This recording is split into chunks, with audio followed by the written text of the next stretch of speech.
भाई दूज की कथा इस प्रकार है। सूर्य भगवान की स्त्री का नाम संध्या देवी था।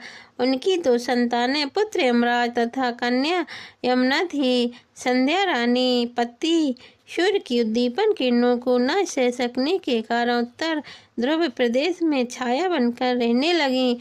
उसी छाया से तपती नदी तथा शनिचर का जन्म हुआ। इसी छाया से अश्विनी कुमारों का भी जन्म बताया जाता है, जो देवताओं के वैद्य माने जाते हैं। इधर छाया का यम तथा यमुना से भी माता सा व्यवहार होने लगा। इससे खिन्न होकर यम ने अपनी एक नई नगरी यमपुरी बनाई। यमपुरी में पापियों को दंड देने का कार्य संपादित करके भाई को देखकर यमुना जी गांव चली गईं, जो कि कृष्ण अवतार से के समय भी थी। बहुत समय व्यतीत हो जाने पर एक दिन सहसा यम को अपनी बहन की याद आई। उन्होंने दूतों को भिजवाकर यमुना को बहुत खुजवाया, मगर मिल न सकी। फिर यमराज स्वयं ही गोलोक को, जहाँ भी विश्राम घाट पर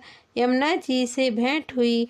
भाई को देखते ही यमुना ने हर्ष विभोर होकर उनका स्वागत सत्कार तथा उसे भोजन करवाया। इससे प्रसन्न हो यम ने वरदान मांगने को कहा। यमुना ने कहा, हे भाई, मैं आपसे यह वरदान मांगना चाहती हूँ कि मेरे जल में स्नान करने वाले नर नारी यमपुरी न जाएं।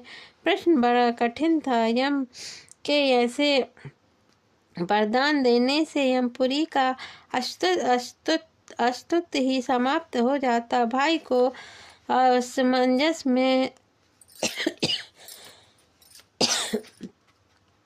असमंजस में पड़ा देखकर यमुना बोली, आप चिंता मत करें, मुझे यह वरदान दें कि जो लोग आज के दिन बहन के यहाँ भोजन करके इस मथुरा नगरी स्थित विश्राम घाट पर स्नान करें, वह तुम्हारे लोक को न जाए। ऐसे यमराज ने स्वीकार कर लिया। इसी तिथि को जो भाई बहन के घर भोजन नहीं करेंगे, उन्हें मैं बांध कर यमपुरी ले जाऊंगा और तुम्हारे जल में स्नान करने वाले को स्वर्ग की प्राप्ति होगी। तभी से भाई दूज का यह त्योहार मनाया जाने लगा। कथा संपन्न हुई। श्री कृष्ण गोविंद हरे मुरारी।